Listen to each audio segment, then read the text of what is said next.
gostaria que você levantasse suas mãos, começasse a orar, interceder agora e declarar que Ele é Deus na sua vida.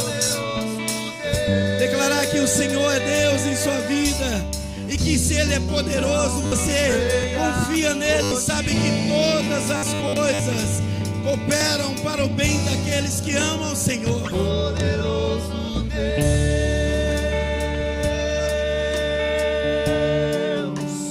poderoso Deus,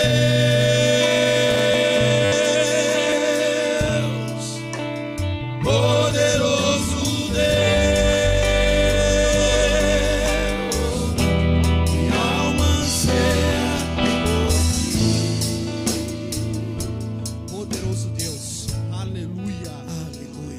uma salva de palmas a esse poderoso Deus, aleluia, glória a Deus.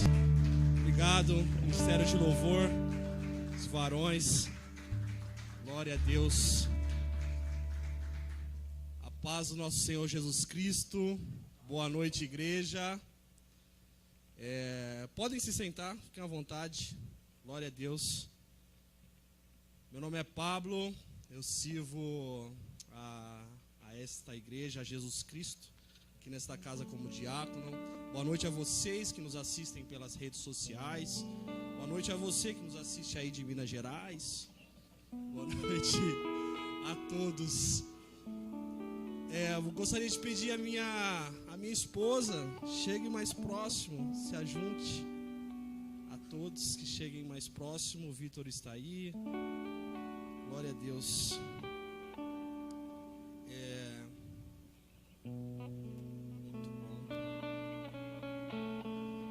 Gostaria de trazer uma mensagem hoje, uma reflexão sobre o que Deus disse, sobre as promessas de Deus em nossas vidas, sobre o caminho.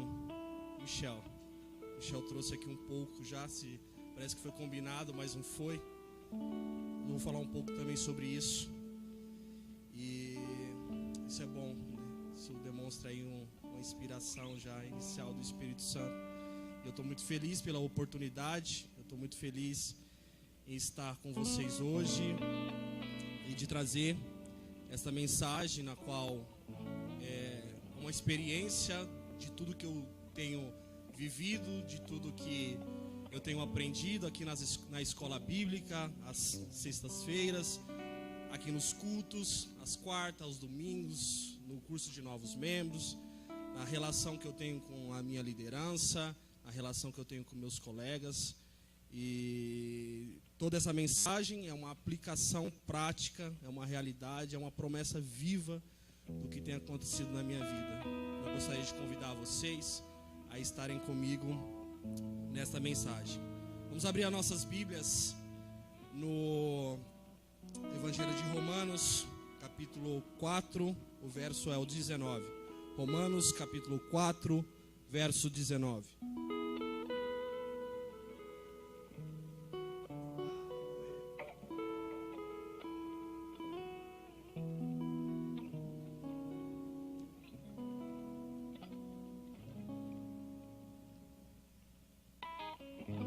Todos conseguiram encontrar?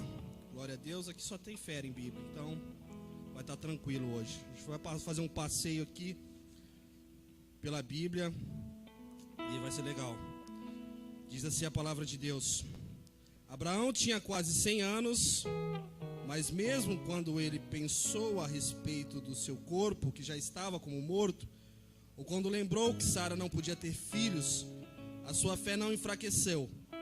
Abraão não perdeu a fé, nem duvidou da promessa de Deus. A sua fé o encheu de poder e ele louvou a Deus, porque tinha toda a certeza de que Deus podia fazer o que havia prometido. Por isso Abraão, por meio da fé, foi aceito por Deus. As palavras "foi aceito" não falam somente dele, falam também de nós, que seremos aceitos, nós o que cremos em Deus, qual ressuscitou Jesus, o nosso Senhor. Jesus foi entregue para morrer por causa dos nossos pecados, e foi ressuscitado a fim de que nós fôssemos aceitos por Deus.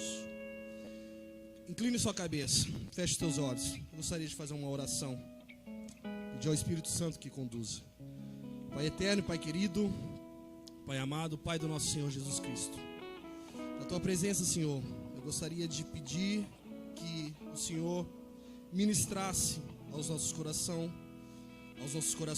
Eu gostaria de ser ministrado pelo Senhor, de ser usado aqui neste culto, aqui neste púlpito, sobre essa responsabilidade, Deus. Eu gostaria que o Senhor me ajudasse nessa condução, que o Espírito Santo me orientasse e que a mensagem chegue ao coração de todos aqui presentes, ó Pai. Todos os que estão nos assistindo nas redes sociais e os que posteriormente vierem a assistir também. Que através dessa mensagem, através da Tua palavra, sejam transformados, sejam alcançados pela boa notícia do Teu reino. Em nome de Jesus é o que eu peço. Em nome de Jesus, amém. Aleluia. Glória a Deus. Vamos lá, gente. Eu gostaria de iniciar uma pergunta para vocês. Diferente do que recorrentemente nós ouvimos, muitas vezes eu ouvi e eu até aceitava isso, eu não questionava, mas vocês sabiam que Abraão, ele, diferente do que nós entendemos, ele não foi justificado na fé? Sabia disso, Michel? Abraão não foi justificado na fé. E nós vamos entender isso. Nós vamos percorrer aqui pela palavra de Deus. E é interessante que esse caminho aqui, tudo que eu tenho aprendido, aqui na escola bíblica nós aprendemos, o último conteúdo foi como o homem se relaciona com Deus através do culto. E é justamente sobre tudo isso que nós vamos falar. Então eu convido vocês a abrirem lá em Gênesis. Vamos passar lá para Gênesis 1. Vamos iniciar lá. Gênesis 1.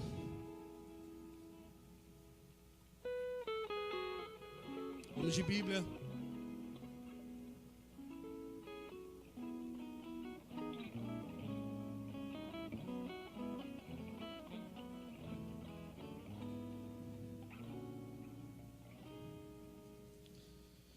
No começo Deus criou os céus e a terra. A terra era um vazio, sem nenhum ser vivente, e estava coberta por um mar profundo. A escuridão cobriu o mar. O Espírito de Deus se movia por cima da água. Então Deus disse. Observa aqui, irmão, que a partir daqui tudo que Deus vai falar, Deus abre a boca, Ele fala, Ele cria, e Deus disse. Nós vamos observando aqui o verso 5, Deus pôs na luz o nome de dia. O verso 6, então Deus disse que haja luz no meio da água, uma divisão para separá-la. Lá no verso 8 nós temos, nessa divisão Deus pôs o nome de céu. No verso 9, aí Deus disse que a água que está debaixo do céu se ajunte e num só lugar, a fim de que apareça terra seca. No 10, Deus pôs na parte seca o nome de terra. No 11, em seguida, Ele disse que a terra produza. E assim vai. No 14 em diante também. Então Deus disse que haja luz no céu para separarem o dia da noite. Então como é que Deus cria as coisas? Como é que Deus cria as coisas? Deus abre a boca, Deus fala e acontece. E imediatamente, instantaneamente, o poder de Deus é assim. Ele abre a boca, Ele fala, Ele ordena e acontece. O poder de Deus, Ele é nessa magnitude. E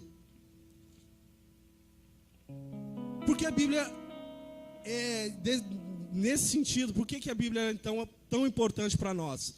Por que nós consideramos a Bíblia, este livro aqui, algo tão importante?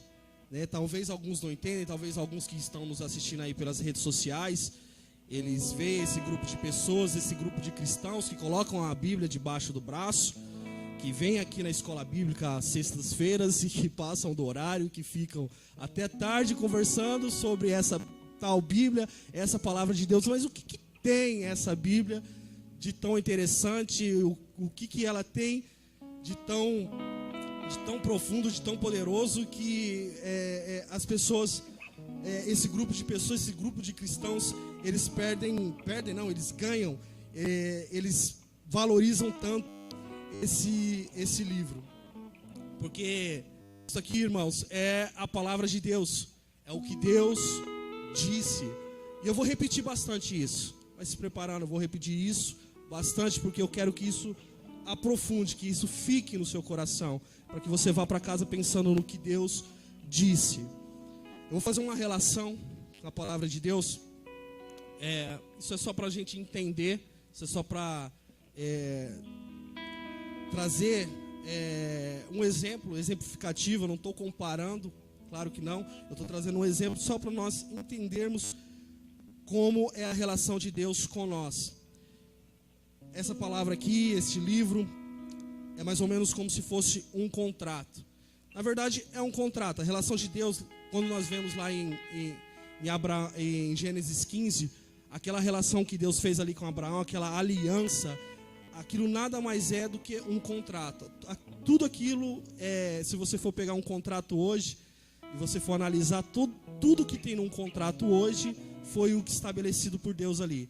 Claro, teve ali os animais, a tocha de fogo que passava pelo meio, aquela simbologia, mas se você for trazer para os dias atuais, aquilo é basicamente um contrato.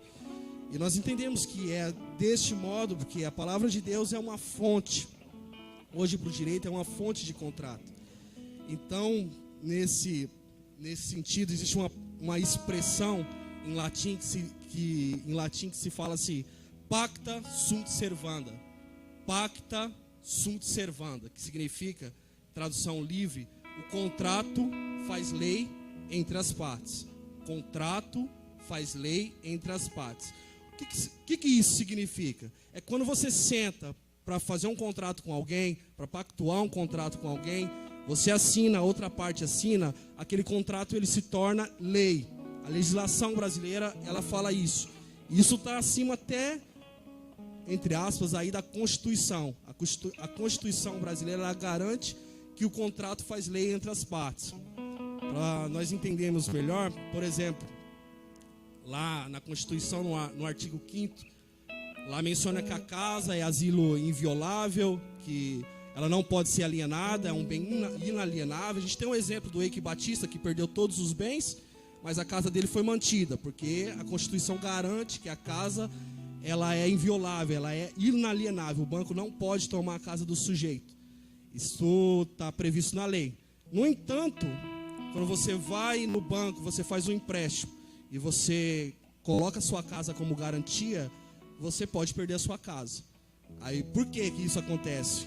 Passa por cima da Constituição, porque o contrato faz lei entre as partes. Gostaria que vocês entendessem isso. O contrato faz lei entre as partes. Dito isso, a palavra de Deus, ela vai nesse sentido. Lógico que guardadas as devidas proporções, isso é um exemplo contemporâneo só que eu estou trazendo. Aqui, meus irmãos, aqui está as palavras, aquele que com as palavras, aqui é um contrato eterno com Deus que nós fazemos. Aqui é estabelecido uma aliança, um contrato autenticado, assinado com o sangue do Cordeiro. Aleluia. A autenticação aqui é Jesus Cristo. A autenticação desse contrato aqui é Deus. É o próprio Cordeiro de Deus. Sabendo disso, e Deus disse, e é por isso que nós amamos, nós somos apaixonados, para você ter uma ideia. Por isso que nós ficamos aqui às sextas-feiras à noite, depois da aula, falando sobre esse contrato, falando sobre esse livro, porque as nossas vidas são baseadas na palavra de Deus. A nossa vida é baseada nisso aqui. Nós temos uma vida em consonância, procuramos ter uma vida em consonância com isso, porque Deus faz tudo pela palavra dele. A palavra dele está escrita aqui. Aqui tem um código que ele nos orienta, que ele nos ensina a viver.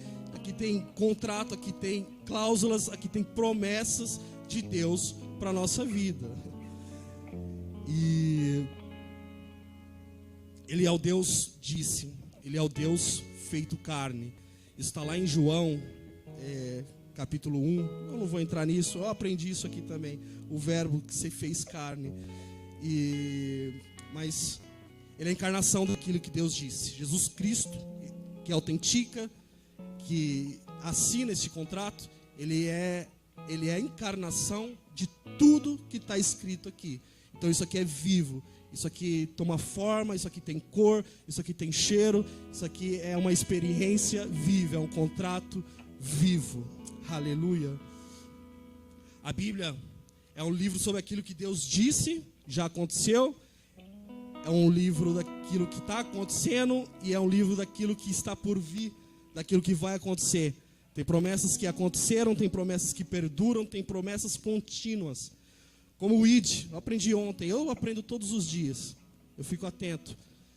Eu aprendi ontem, o ID é contínuo, é uma promessa contínua, ele não para, ele não é um ponto, se vai do ponto A para o ponto B, ele é contínuo. As promessas de Deus são assim, elas são contínuas, elas não param, elas estão aí, elas estão vivas, elas são contínuas em nossas vidas.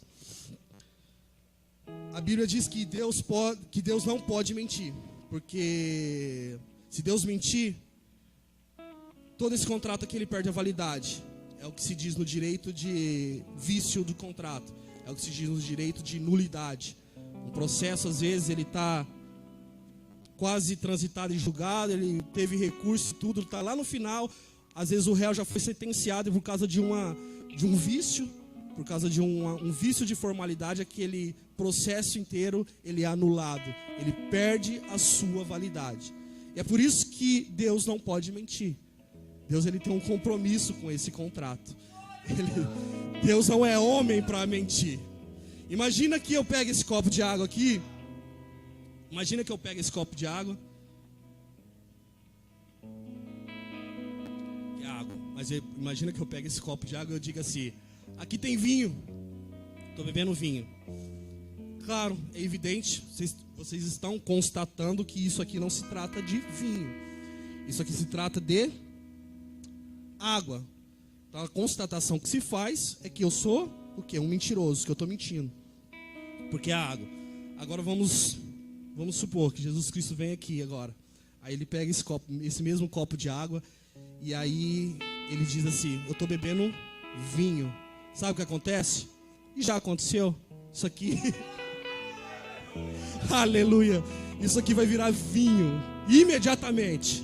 Isso aqui vira vinho na hora. Antes dele terminar a frase, antes dele terminar e dizer isso aqui é vinho, isso aqui vai se tornar vinho imediatamente, na hora. É assim que funciona a palavra de Deus. É por isso que quando ele fala em Cristo Jesus, ele declara que você é santo, ele não está mentindo. Ele realmente está dizendo que você é santo através de Jesus Cristo. Quando ele fala que a sua família é abençoada, não é porque ele está olhando para a sua vida.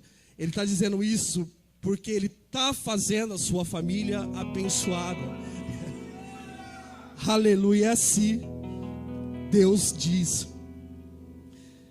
Meu irmão, nós temos que observar atentamente aquilo que Deus diz. Sendo um contrato isso, sendo o que Deus diz, o que o advogado ele faz com o contrato? Ele pega um contrato e ele analisa ali todas as cláusulas, todas as minúcias do contrato para ver se não tem nenhum vício, para ver se a outra parte não vai encontrar nenhum vício, para que não possa ocorrer nenhum problema. É a mesma coisa aqui com essa palavra de Deus. Ela não tem nenhum vício, mas nós temos que analisar essa palavra aqui para que nós podemos exercer o direito que está aqui.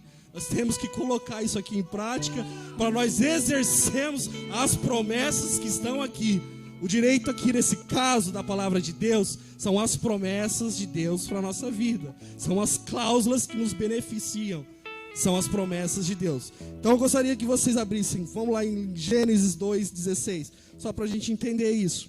Vamos olhar para esse verso, Gênesis 2:16, com mais atenção. Primeiro, aqui ele está dizendo assim. Aqui depois que o Senhor Deus pôs um homem no jardim, pôs Adão no jardim para cuidar de tudo, pôs pôs Adão no tabernáculo. Nós aprendemos aqui também. E aí Adão está cuidando ali da criação, está cuidando das plantações. E aí Deus chega para Adão e ali ele propõe um contrato, propõe uma promessa. Ele chega e fala ali com Adão: e o Senhor deu ao homem a seguinte ordem: você pode comer as frutas de qualquer árvore do jardim. Verso 17: menos a árvore que dá o conhecimento do bem e do mal. Não coma a fruta dessa árvore, pois no dia em que você a comer, certamente morrerá. É costumeiro, eu achava também, recorrente, nós achávamos que o 17, ele vem antes do 16. Nós pensamos sempre na proibição. Sempre que se fala nisso aqui, a gente vem logo na nossa cabeça a proibição. É proibido comer a árvore, é proibido, é proibido, é proibido, é proibido. A gente pensa em Deus, é proibido. Ah, lá no Éden, é proibido comer a árvore. Irmãos, olha o que vem antes, o 16 vem antes. E o Senhor deu ao homem a seguinte ordem: você pode comer as frutas de qualquer árvore do jardim. Aleluia. Deus, ele primeiro, ele garante a liberdade. Ele garante a nossa liberdade. Ele nos dá acesso a todas aquelas árvores do jardim. Milhares, imagina. Da boca de Deus, feito a criação, feito todas aquelas árvores, feito todas aquelas delícias ali, aquelas maravilhas ali. Deus falasse para Adão: você tem acesso a tudo isso, menos aquela ali, Adão. Não mexe naquela árvore, é única. No meio de milhões de árvores frutíferas e maravilhosas aqui, você só não vai comer esta aqui.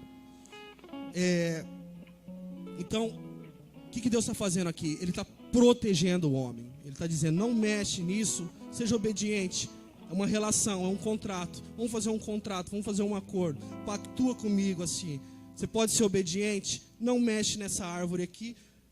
E essa cláusula que Deus oferece para Adão é uma cláusula benéfica. Você vai reinar sobre tudo, vai ter domínio sobre a criação, vai ter acesso a todas as árvores, vai ter acesso a todos os frutos, vai comer tudo. Veja, que bom isso. A primeira ordenança de Deus sobre nós é: coma. Coma, aproveite, se delicie, aproveite, coma. Deus disse. Então esse relacionamento de Deus com o homem, ele é baseado no que ele disse. E o homem agora ele vai ter um estilo de vida baseado no que Deus disse, baseado na palavra de Deus. Coma de tudo, multiplique-se, tenha domínio sobre os animais, cuida do jardim, cuida aqui do meu jardim, cuida aqui do meu tabernáculo. Não come dessa árvore, tá bom? Tudo bem? Essa árvore aqui é só essa. O resto, fica à vontade. Então a relação de Deus é aquilo que ele disse, e o estilo de vida que agora é baseado naquilo que ele propôs, que é que ele está dizendo. Atenção agora. Vamos lá para Gênesis, o capítulo de número 3. Aqui entra outra parte aqui na relação contratual. É a serpente. Cuidado. Isso aqui é aquele advogado que busca as brechas na lei, sabe? A serpente. Deixa eu lhe mostrar como o inimigo ele faz para destruir a vida de uma pessoa. Como Satanás ele nos pega nas minúcias, como Satanás ele nos confunde. Presta atenção. Olha só, Gênesis capítulo 3:1. A cobra era o animal mais esperto que o Senhor Deus havia feito. Ela perguntou à mulher: é verdade que Deus disse, olha só, que vocês não comessem as frutas de nenhuma árvore do jardim? Olha só, irmão, a forma que o diabo ele tenta, ele vai para destruir as nossas vidas, é distorcendo aquilo que Deus disse. Ele chegou aqui e falou assim: é verdade que Deus disse que vocês não comessem as frutas de nenhuma? Deus disse isso em algum momento? Vocês estão aí comigo? Deus disse isso em algum momento, que não comesse nenhuma das árvores do jardim? Você viu que a serpente aqui ela faz uma pergunta capciosa?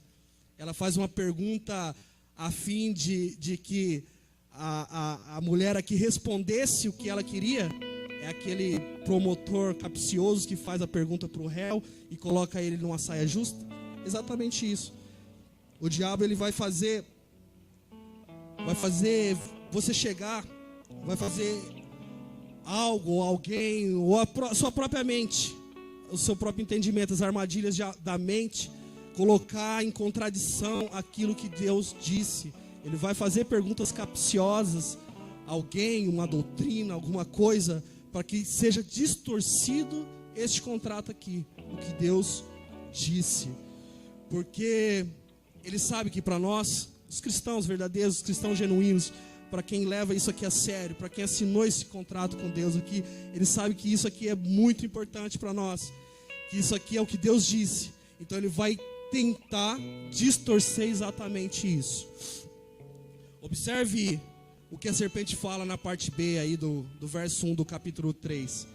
Ela perguntou à mulher: é verdade que Deus disse que vocês não comessem as frutas de nenhuma árvore do jardim? É verdade que Deus disse que vocês não comessem as frutas? Mentira, Deus autorizou. Fosse coma todas as frutas, só não coma essa. A intenção é distorcer. A intenção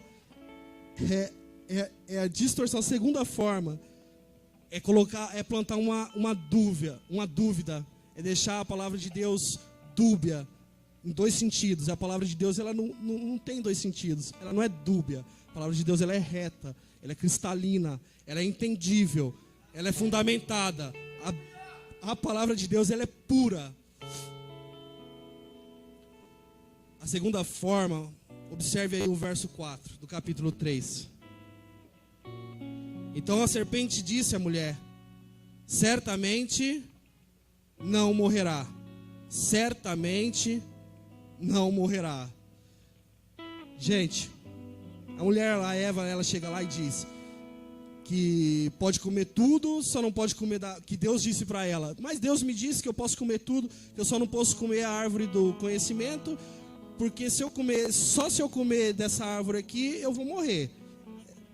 Você vê que a serpente ali, ela já está sendo manipulada pela serpente. Ela entrou num diálogo com a serpente, e a serpente ela tá distorcendo, ela está convencendo a mulher através do quê? De perguntas. Ela está fazendo perguntas e a mulher ela está caindo naquelas perguntas, está deixando dúbia. E aqui ela faz uma afirmação. No final aqui a serpente chega e fala: certamente você não morre. É mentira o que Deus disse, a serpente está dizendo. Você não vai morrer, come. Eu garanto que você não vai morrer, pode comer. Ela está explicitamente declarando que Deus mentiu para você. A segunda forma de Satanás, da serpente, nos colocar dúvida, nos desviar da palavra de Deus, é negando o que Deus disse. É fazendo com que nós entendamos, que nós percebemos que o que Deus disse não é verdadeiro, que negue, dizendo que as promessas de Deus na sua vida são mentiras. Meu irmão, e se essa investida, se essa flecha, ela entrar no seu coração, se você pegar isso e você entendendo isso aqui, se você entendeu esse contrato aqui, se você cumpre com esse contrato aqui, se você assinou esse contrato aqui com Deus, e mesmo assim você pegar isso e negar a palavra de Deus, aí nós temos um grande problema, talvez irreversível aí acabou. Talvez pela misericórdia, pela graça de Deus você possa ser salvo, mas é complicado, é bem complicado. Quando essa promessa que Deus faz, ela é quebrada, o caráter de Deus é colocado sob suspeita, é colocado em xeque. E todo o nosso futuro, toda a nossa esperança, tudo o que nós cremos até aqui é comprometido, é invalidado, é anulado.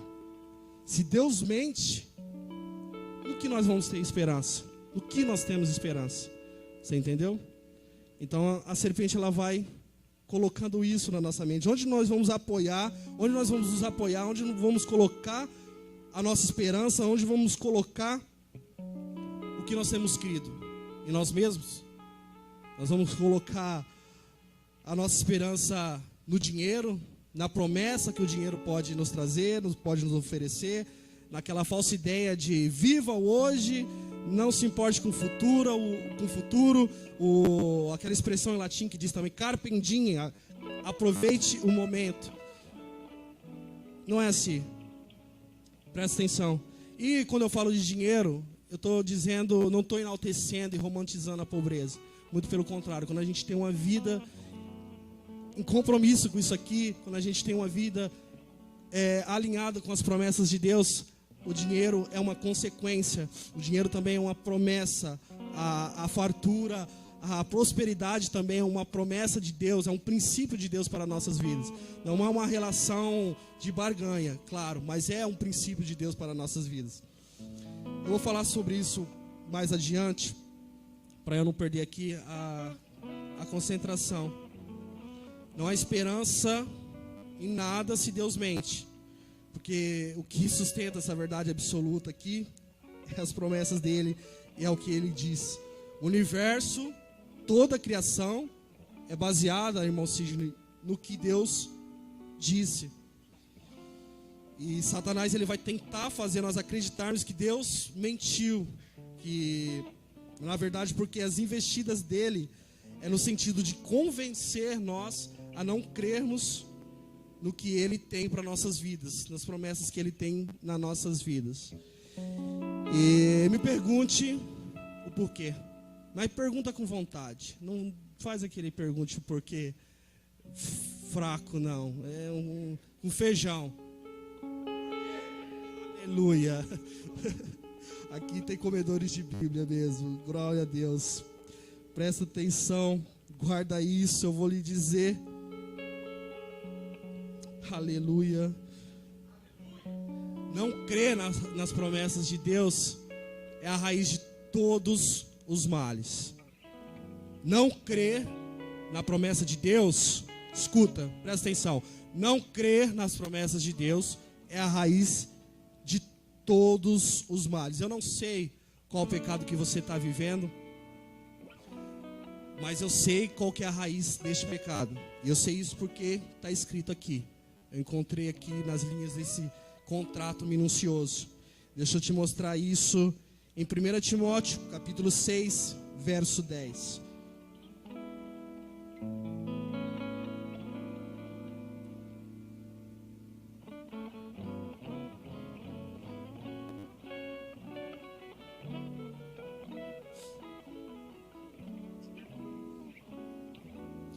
Primeira carta que o apóstolo Paulo escreveu a Timóteo 6,10. Pois o amor ao dinheiro é a raiz de todos os males. O amor ao dinheiro é a raiz de todos os males. Olha o que ele está dizendo aqui, que Paulo está dizendo aqui, ele está afirmando a Timóteo. Timóteo, a manifestação do mal, a raiz de todos os males, do pecado, ela vem através do dinheiro. E a Bíblia ela usa outras palavras para dinheiro, ela usa tesouro, onde está o seu coração. Se o seu coração está no tesouro, ali está o que você adora. E eu não acredito que aqui Paulo está dizendo, Paulo inspirado aqui pelo Espírito Santo, Deus está dizendo aqui que o amor aqui é naquela notinha, naquela cédula, naquele tempo, aquela moeda com o rosto do imperador, com o rosto de César, que não muda em nada, é a mesma coisa. Hoje nós temos aqui uma coisa mais feia, que é um lobo-guará, assinado pelo ministro da Economia. Não muda nada, é a mesma coisa. Para libra esterlina, para dólar, é um rosto de um homem, ali no real tem o rosto de uma mulher ali. Mariana é o nome dela, é uma alegoria da Revolução Francesa, uma deusa. Então, não é amor aquilo. O que Paulo está falando aqui não é que a gente tem que ter amor àquilo ali. Não tá tratando disso, porque aquilo ali é papel. Aquilo ali é celulose, aquilo ali é o mesmo material que se faz papel higiênico. Ele está falando aqui do que aquilo ali pode garantir, do que aquilo ali, a promessa que aquilo ali faz para a sua vida. O que o dinheiro promete como promessa entre nós, recurso humano. Eu aprendi ontem também que esse recurso, esse dinheiro, pode comprar até tempo, né, Michel? Ele compra até tempo, ele compra produto, ele compra... Eu constatei, né? Porque isso é tão óbvio. Eu falei, poxa, como é que eu não percebi isso antes? Mas o dinheiro, ele compra até o tempo. Ele compra produto, ele compra serviço. Ele é uma relação humana de troca. E aí tem um símbolo ali, que é o dinheiro, que ele é garantido por um governo, por um banco central. É uma promessa de pagamento. É uma promessa de pagamento. Então, Paulo está dizendo aqui que a raiz... O amor ao dinheiro é a raiz de todos os males. O amor a esta promessa é a raiz de todos os males. O amor a esses recursos humanos, você colocar o seu coração na materialidade, nas coisas terrenas, nas coisas que são aqui da terra, nas relações, os recursos humanos, você tem um grande problema. Você está colocando a sua confiança, você está colocando o que você acredita nas promessas do homem, nos recursos humanos.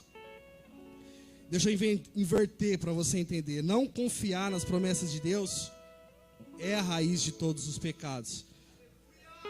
Confiar naquilo que o homem gera é a raiz. Aleluia.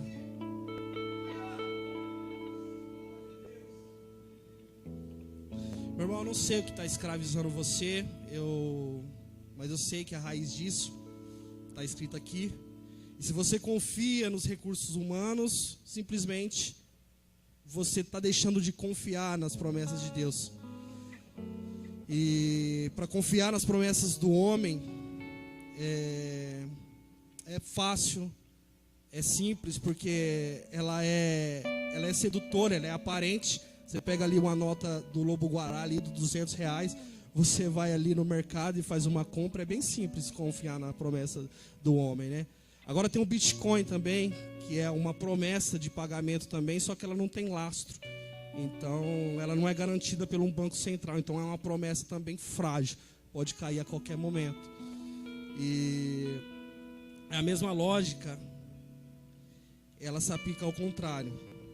Se colocar esperança, a mesma lógica, se a gente colocar esperança, se a gente colocar o nosso coração, se a gente colocar a nossa confiança, irmão Sidney, nas promessas de Deus, aqui neste contrato, no que Deus diz, é a raiz, aqui é a raiz de todas as virtudes. Aqui neste contrato, aqui nas promessas de Deus, aqui no que Deus tem para nós, é a raiz de todas as virtudes. Então, aleluia. Então essa promessa aí do dinheiro vai ser uma consequência, a prosperidade vai ser uma consequência, a nossa relação com a nossa família, as nossas bênçãos vão ser consequências das promessas de Deus que estão inclusas, que estão aqui oferecidas à sua disposição. Coma tudo, é tudo para você. É por isso que o justo, ele vive pela fé, ele viverá pela fé. É por isso que Abraão é o pai da fé. Ele creu nisso aqui primeiro.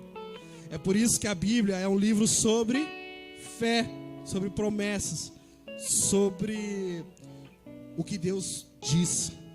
Porque o que é a nossa jornada? O que é o nosso caminho? Você pegou? Qual que é o nosso caminho? É crer nas promessas de Deus. Vou falar sobre o caminho mais adiante. Vocês não pegaram, não. O que é amado nesse caso aqui é as promessas que o dinheiro oferece. E lá em Mateus 6, Jesus ele está comparando ali, uma espécie de comparação de Deus ao dinheiro. Ele está dizendo ali, são dois aqui que tem promessas, o dinheiro e Deus. Qual que é que você vai escolher seguir? Entendeu? É muito simples saber em quem você está confiando, em quem você confia. Basta se perguntar se você dorme tranquilo quando a sua conta está no azul, se sua cabeça está naquilo ali, seu coração está naquilo, e se você perde o sono quando sua conta está no vermelho. Veja bem, se preocupar é uma reação natural de quem tem compromisso. E isso é uma consequência de quem vive isso aqui também. Se preocupar é natural, é normal. Nós devemos se preocupar. A preocupação é um traço da honestidade. Você se preocupa com suas contas, você está preocupado com as contas que você vai pagar lá em janeiro, IPTU, IPVA, as contas da escola, do filho, isso é natural. O que não pode acontecer é você perder o seu sono por isso, é você paralisar, é você ficar depressivo, ansioso, se angustiar em razão disso. Aí você está colocando o seu coração nas promessas que o dinheiro pode fazer e não nas promessas de Deus para a sua vida.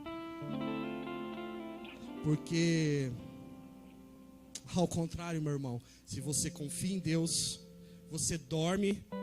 Se você confia em Deus, você vai dormir no meio do mar da Galileia, um mar revolto, uma tempestade, e você vai estar lá dormindo aquele sono REM, quarto estágio, e bem tranquilo, porque você confia no que Deus disse. Aleluia. Deixa eu te mostrar isso lá em Romanos 4,19. Vamos voltar lá. Falei que era um passeio. É uma análise de contrato. Você costuma fazer aqueles contratos de internet, né? Não lê ali os termos de aceite, aquelas letras miúdas. Clicar lá no eu aceito. E aqui a gente vai ler e vai entender, porque isso aqui é o que a gente vive.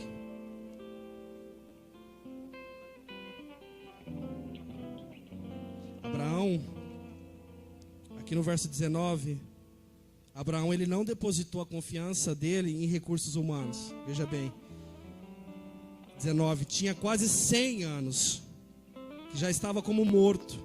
Lembrou que Sara não podia ter filhos. O verso 20, Abraão não perdeu a fé, nem duvidou da promessa de Deus. A sua fé o encheu de poder e ele louvou a Deus. O verso 21, porque tinha toda a certeza de que Deus podia fazer o que havia prometido. Aleluia. Ei, Abraão estava convicto. Abraão, ele confiava no que Deus prometeu. Ele confiava, ele sabia que Deus, ele promete o impossível, ele faz o impossível. Abraão, pela lógica humana, pela biologia, ele tinha 100 anos. Era impossível Abraão, naquele momento, biologicamente, ter filho. Era impossível Abraão, ele ser o pai de multidões, ser pai de uma nação, ele olhar para o céu, contar as estrelas, os grãos de areia da terra e dizer, não, eu vou ser pai de multidões, porque biologicamente não haveria como. Sara ainda estava também por volta de 90 anos, era absolutamente impossível nas circunstâncias terrenas, através de recursos humanos. Só que Abraão, diferente, ele creu naquele que é fiel para cumprir, ele creu no que Deus disse para ele, ele creu no contrato que ele pactuou com ele lá no verso 15, ele sabia.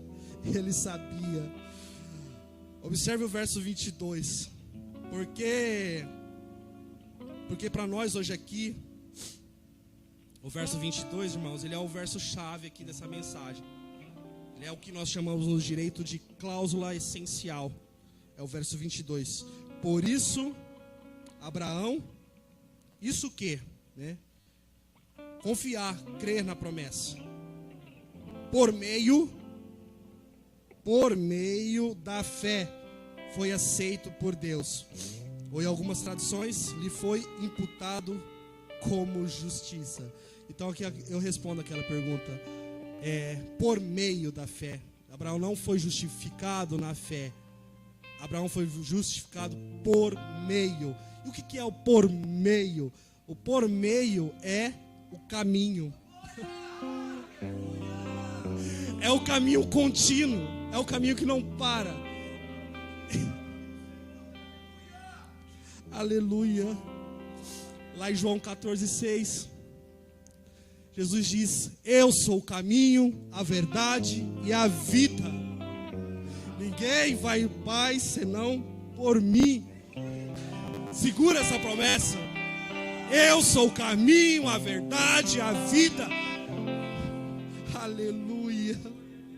Meu irmão, Abraão, ele foi justificado, ele viverá eternamente, conforme a promessa de Deus, porque ele teve fé nessa promessa. Ele não foi salvo pelas obras dele, ele não foi salvo por mérito, ele não foi salvo por desempenho. A relação de Deus com nós não é por ponto corrido, não é campeonato.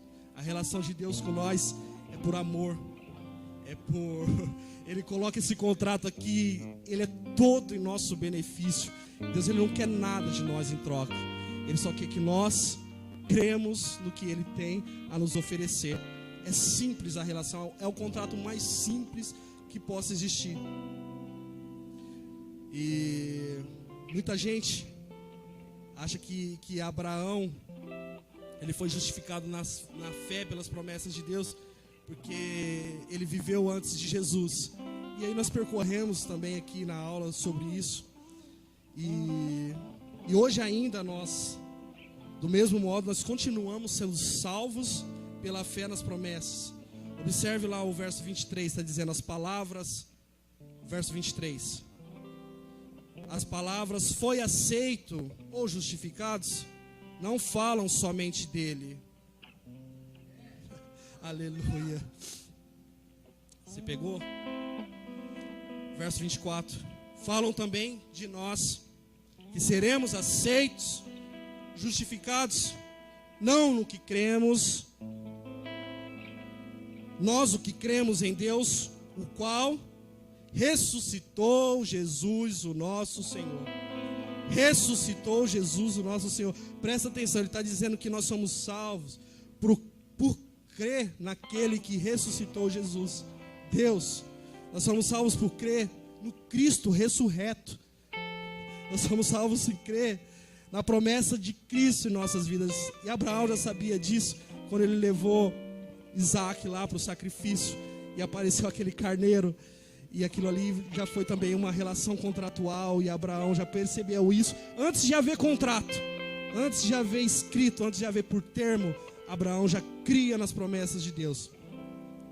Crer em Jesus Cristo significa que as promessas de Deus são para nós também, elas nos são oferecidas. Então Jesus, ele está nos colocando nessa relação contratual. Essa relação contratual, ela não pertence mais a um povo, a uma nação, a um povo específico. Essa é um contrato também de adoção. É um contrato que nós somos incluídos pela graça, pela fé, pelo sangue do Cordeiro. Aleluia. Jesus Cristo, ele morreu na cruz por nós. Isso está cronologicamente, na linha do tempo, está lá no passado. Ocorreu há 2000 anos. Então eu olho para trás e digo: eu creio que Jesus, eu creio na cruz. Por isso eu posso crer nas promessas de Deus para a minha vida, no futuro. Eu posso crer no reino, eu posso crer na vida eterna. Eu posso crer que eu sou co-herdeiro com Deus, nas promessas de Deus para nós. Irmãos, você conhece alguém que declara que conhece Jesus e ainda não vive uma vida abundante? Aquela pessoa que diz que é o que a gente ouve recorrentemente: eu sou crente, mas o meu braço não é não. Na hora que eu fui batizar, eu desci assim, meu braço ficou para fora, e aí eu virei crente, mas o meu braço ficou para fora, e eu sou crente, mas eu não sou bobo. Eu peguei uma viagem de Uber esses dias, aí tinha uma Bíblia assim em cima do painel, e aí eu comecei a conversar com o motorista, falei assim, e perguntei para ele: você é crente? Eu também sou, vamos conversar e tudo. Aí ele começou a me contar as experiências dele ali, e aí ele falou assim: eu sou crente, mas eu não sou bobo não. Se o cara entrar aqui e começar a falar muita coisa, eu coloco ele no porta-mala e eu deixo ele na quebrada aí em qualquer lugar, certo? Porque eu sou crente, mas eu não sou bobo. Como se isso fosse uma virtude, como se isso fosse uma bravata, como se isso acrescentasse em algo. E, na verdade, ele não entendeu. Na verdade, ele não compreendeu o que é a relação com Jesus Cristo. Ele não entendeu o que Deus disse. E sabe por que isso ocorre? Ele crê, esse tipo de pessoa, ele crê num evento histórico. Ele crê num evento que aconteceu na linha do tempo. Ele não está crendo definitivamente nas promessas de Deus. O que é Jesus para nós? Jesus é o que nós adoramos. Jesus, é por isso que nós somos cristocêntricos. É o símbolo central da nossa fé. É a cruz. Porque a cruz, Jesus Cristo, é a garantia de que nós somos salvos. É quem salva. Jesus Cristo é o que você precisa fazer, é o que você precisa ter, é o que você precisa crer para que as promessas definitivamente elas sejam efetivas na sua vida. Aleluia. Aleluia. O que muda a vida de alguém é as promessas que a cruz garante para nós. Porque é declarado que a fé em Jesus ela salva. Porque a fé em Jesus ela significa que por meio dele as promessas elas serão cumpridas. As promessas de Deus significam um novo estilo de vida.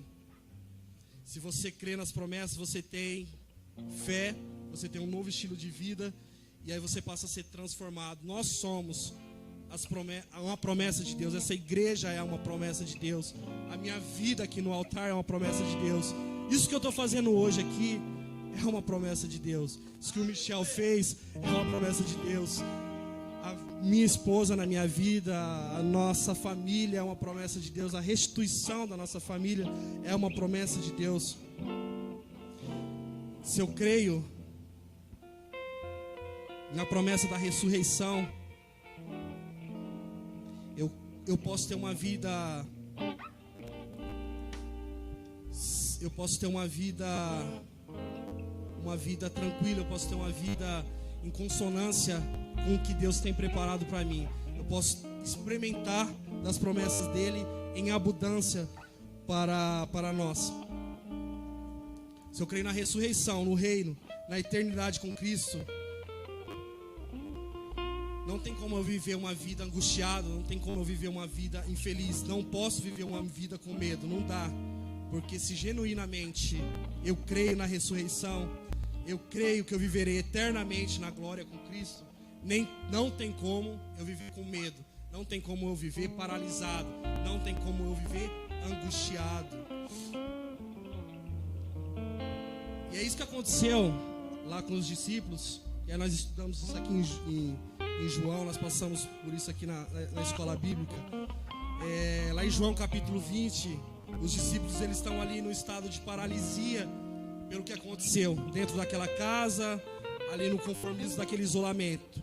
E aí posteriormente, lá em Atos, no capítulo 1 e 2, eles já estão num estado diferente. Eles estão no meio daqueles que estão declarando que vão matar eles, eles estão no meio daqueles que estão ameaçando eles, mas eles estão ali ousadamente pregando, eles estão ali ousadamente levando a mensagem, levando a boa nova do reino. E aí eu te pergunto, por que isso aconteceu? O que aconteceu para que eles... O que aconteceu nesse intervalo para que despertasse isso neles? O que aconteceu? Jesus ressuscitou.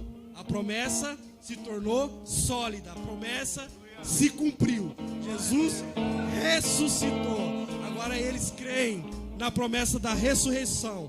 Agora eles não têm medo de mais nada. Eles não têm medo. Ele não tem medo, pastor Henrique, de ir lá para uma ilha cheia de bárbaros e começar a pregar ali o evangelho, levar a boa nova e curar e promover milagres. Ele não tem medo de encarar um faraó um imperador do Egito com todo o poder, ele vai pela promessa de Deus, Deus envia ele, e ele vai com um cajado, e ele liberta o povo, e ele vai com esse povo pelo deserto, porque ele confia na promessa de Deus. Ele não tem medo de chegar no meio de uma guerra em que todo um exército de um lado está paralisado com medo de um gigante. Porque ele crê na promessa de Deus, ele chega, ele olha para aquele gigante e ele diz: quem é esse incircunciso que ousa desafiar o Deus de Israel? Ele não tem medo, ele perdeu o medo, porque agora ele crê na promessa de Deus. É a boa notícia do reino. A boa notícia, ela só muda a sua vida se você crê, se ela realmente tem validade, se ela realmente faz sentido. Porque se você não crer naquela boa notícia, ela não é uma boa notícia, ela é uma informação. Ela não tem uma relevância, ela não vai promover mudança, ela não vai promover transformação na sua vida. Então ela só é uma informação. Por exemplo, Cleópatra, a imperatriz do Egito, ela foi contemporânea de Jesus. Viveu ali no mesmo período, morreu ali mais ou menos no mesmo período. E aí hoje ela é objeto de estudo. Só que não faz diferença a vida de Cleópatra na vida de ninguém. Não tem poder, é só uma informação. Aleluia. Agora o Cristo ressurreto, a promessa viva de Deus, ela muda. Esse contrato aqui, o livro de Cleópatra, o estudo, a biografia de Cleópatra, se você jogar dentro de uma cadeia e você voltar dali 3 meses, nada aconteceu. Se você pegar esse contrato aqui, se você pegar essa Bíblia aqui e jogar dentro da cadeia e voltar ali daqui 3 meses, olha o que aconteceu ali, milagres, coisas ali extraordinárias aconteceram.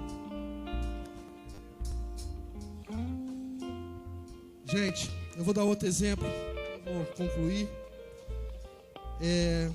Imagina que tenha um homem sobrevivendo, ele deixou a família, ele deixou tudo, ele abandonou, ele está vivendo uma miséria, ele está sofrendo com vício, está sofrendo com alcoolismo, ele está sofrendo com separação, com angústias, com máculas sentimentais, espirituais, emocionais. Ele está descendo lá embaixo, naquela ladeira lá do Salerno, às 3 horas da manhã, perdido, dormindo no bueiro. Ele está perdido ali. E aí chega um homem, um mensageiro para ele e diz assim: ó, aconteceu o seguinte, faleceu um parente seu, um tio distante seu, e eu trouxe aqui um contrato para você, uma sentença transitada em julgado, um documento, um papel, atestando que você é herdeiro de toda essa fortuna, atestando que você pode pegar e você pode fazer valer o seu direito a partir mesmo de amanhã, que você vai ser herdeiro desse tio bilionário que não deixou parente, e você agora é o herdeiro dele. Tem 2 coisas que podem acontecer aí, 3 coisas. A primeira coisa é que esse usuário, ele pode pegar esse documento, essa promessa, esse contrato, e ele pode dizer: eu não acredito nisso não quero saber disso, eu estou aqui na minha, me dá R$10 que eu quero só uma próxima dose, me deixa em paz. A segunda coisa que pode acontecer é realmente ele acreditar, ele fala assim: não, que legal, meu tio morreu, deixou uma fortuna, e aí ele pega aquele contrato, e aí ele guarda, mas ele não faz nada a respeito daquilo, ele deixa ali, e ali é levado pela água, pelo bueiro, porque ele vive na rua, e ele não fez nada com aquilo. Ele até acreditou, mas ele não fez nada a respeito disso. E a terceira coisa que pode acontecer é ele pegar aquele papel, aquela garantia, aquele contrato que atesta que ele é herdeiro, co-herdeiro. Aleluia. Agora ele pode crer naquilo. Ele pode pegar isso, a terceira hipótese, ele pode crer naquilo que está escrito naquele papel, está escrito naquele documento, que foi assinado pelo sangue do Cordeiro, que foi assinado por Deus, dizendo que você é o dono do universo inteiro e mudar completamente a sua vida. Mas a pergunta é: você crê? Você crê? Mudar de vida não é a obra que aquele homem tinha que fazer, aquele usuário tinha que fazer. Ele não tinha que ter boa vontade, ter força de vontade, fazer uma desintoxicação, ir para uma clínica. Faz parte, mas ele precisava, a primeira coisa que ele precisava fazer é crer. Ele precisava crer na promessa de Deus. Ele precisava pegar aquele papel e fazer valer o seu direito imediatamente, no mesmo dia, se fosse possível. E aí sim, ele aproveitaria tudo que a promessa, que aquele contrato, que a promessa de Deus tenha para a vida dele. Hoje, eu sou esse mensageiro. Aleluia. Hoje eu sou o mensageiro que levou esse papel para aquele homem. Hoje eu sou o mensageiro que leva a boa notícia do reino. Aquele papel que está escrito que você é co-herdeiro com Cristo Jesus, com o Cordeiro. E você é co-herdeiro de todo o universo. E a pergunta é: você crê nas promessas de Deus? Você crê? E aí, só para finalizar, se você crê, eu vou começar a profetizar aqui na sua vida as promessas de Deus. Vou começar a treinar aqui para quarta-feira profética. Aleluia. 1 João, capítulo 1, verso 9. 1 João, capítulo 1, verso 9. Diz assim: mas se confessarmos os nossos pecados a Deus, Ele cumprirá a sua promessa e fará o que é correto. Ele perdoará os nossos pecados e nos limpará de toda a maldade. Quer outra promessa? Quer outra promessa? Diz sim, 1 João 2,25. E essa é a promessa que Ele nos fez. Qual que é a promessa que Ele nos fez? Vida eterna. Vida eterna. Gente, o mesmo Deus que abriu a boca para criar o universo, para criar tudo, o mesmo Deus poderoso para criar tudo, Ele abre a boca para olhar para os discípulos dele, para aqueles homens meros mortais ali, e dizer: a promessa que eu faço para vocês é a vida eterna. Aleluia. Talvez esse fim de ano você não tenha muitos recursos, você já está pensando lá em janeiro, você está pensando na ceia, seus recursos estão poucos, recursos humanos, recursos financeiros. Eu peço a você que abra lá em Filipenses, capítulo 4, verso 19. Rapidinho para nós acabar.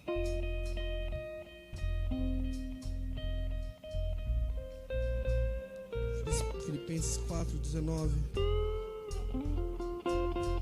E o meu Deus, de acordo com as gloriosas riquezas que Ele tem para te oferecer, por meio de Cristo Jesus, lhes dará tudo o que vocês precisam.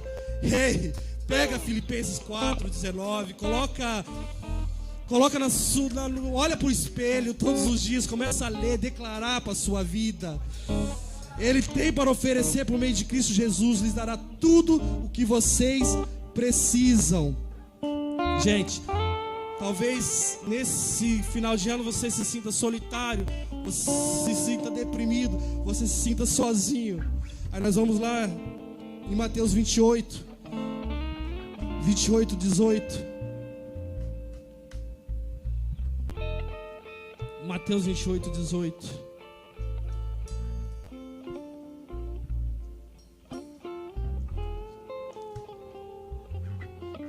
Estamos num id contínuo. Aleluia.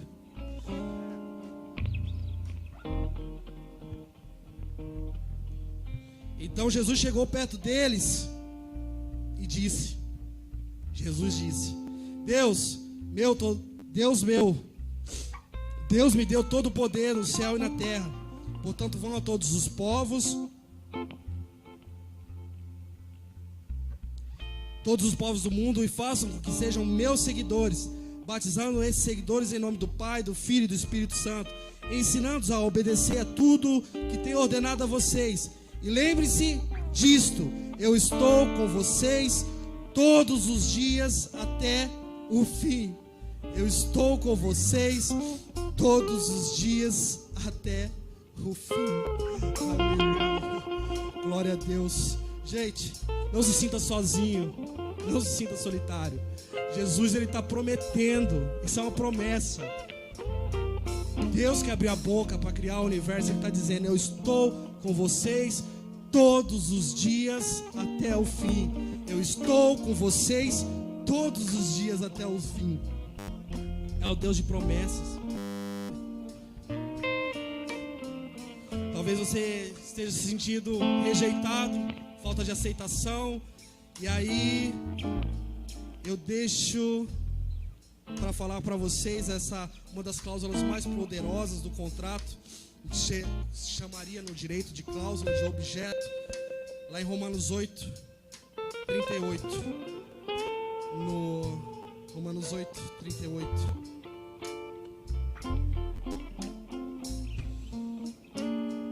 Porque eu estou bem certo de que nem a morte, nem a vida, nem os anjos, nem os principados, nem as coisas do presente, nem o porvir, nem os poderes, nem a altura, nem a profundidade, nem qualquer outra criatura poderá nos separar do amor de Deus que está em Cristo Jesus, o nosso Senhor. Eu quero te dizer, você que se sente rejeitado, solitário, você que está aí nas redes sociais, e talvez você ficou até aqui por causa disso. Eu não sei quem te rejeitou, eu não sei quem não te aceita, quem te abandonou, mas eu sei, olha aqui, eu sei quem te amou, eu sei quem te ama, eu sei quem morreu por você, eu sei quem está segurando a caneta aqui neste contrato com o sangue dele e dizendo: senta aqui, eu vou pactuar com você, eu vou contratar com você. Jesus Cristo, Salvador, esse é Jesus Cristo. Ele quer salvar você. Dê uma chance. Como que eu tenho tanta certeza disso? Hein, Érica? Como que eu tenho tanta certeza disso? Porque Deus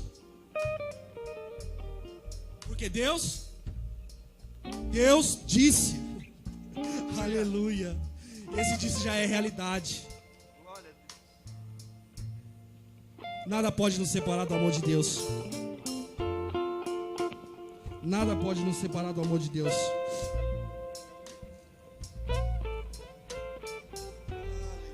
Aleluia. Meus irmãos, quem sou eu hoje aqui? Aleluia. Hoje aqui,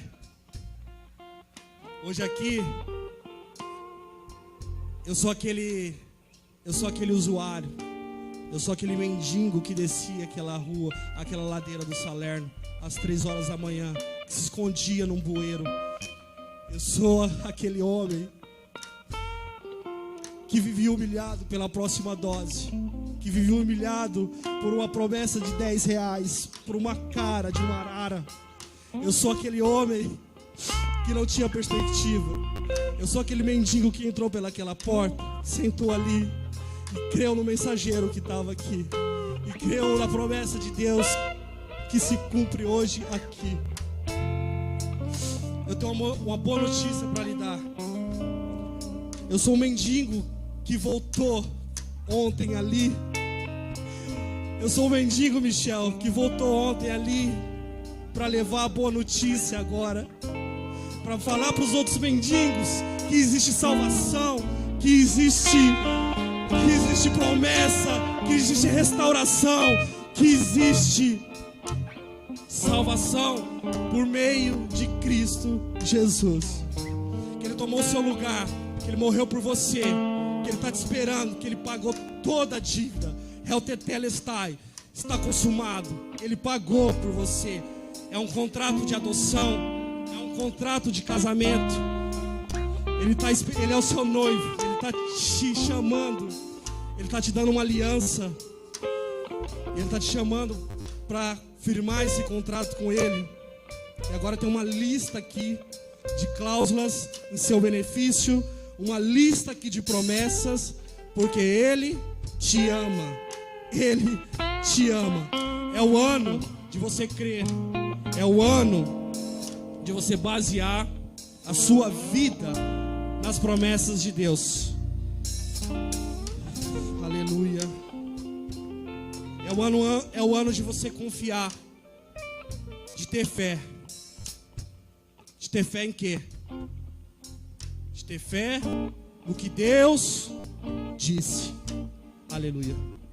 Glória a Deus. Oramos a Deus.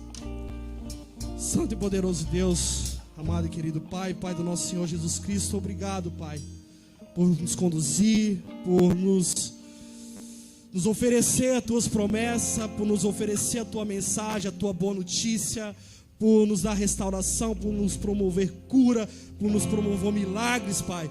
Hoje, Pai, eu sou aquele gadareno que perfumado for, Senhor, e levo, Senhor, a tua boa notícia, Pai. Obrigado, Pai, por promover, Pai, através da tua mensagem, através do teu sangue, através do que o Senhor tem pactuado com nós, Pai, através do teu agir, do teu prover, Senhor, das tuas promessas. Obrigado por me trazer aqui, obrigado pela oportunidade de falar, Senhor, de ter grato, Senhor, de expressar a minha gratidão de tudo que é feito por mim. Eu sei, eu bem sei que a minha vida está nas mãos. Aleluia, aleluia, aleluia. Obrigado, Deus, obrigado. Meu Jesus, que vive está. Que essa mensagem, Pai, possa ser aplicada na vida de todos os presentes, nas redes sociais, aqueles que acessam posteriormente, que ela possa ser uma promessa, uma notícia, um impacto que chega aos corações daqueles que precisam. Em nome de Jesus, eu te agradeço, eu te louvo por tudo que Ele tem feito em nossas vidas, as tuas promessas. Em nome de Jesus, eu te louvo e te agradeço.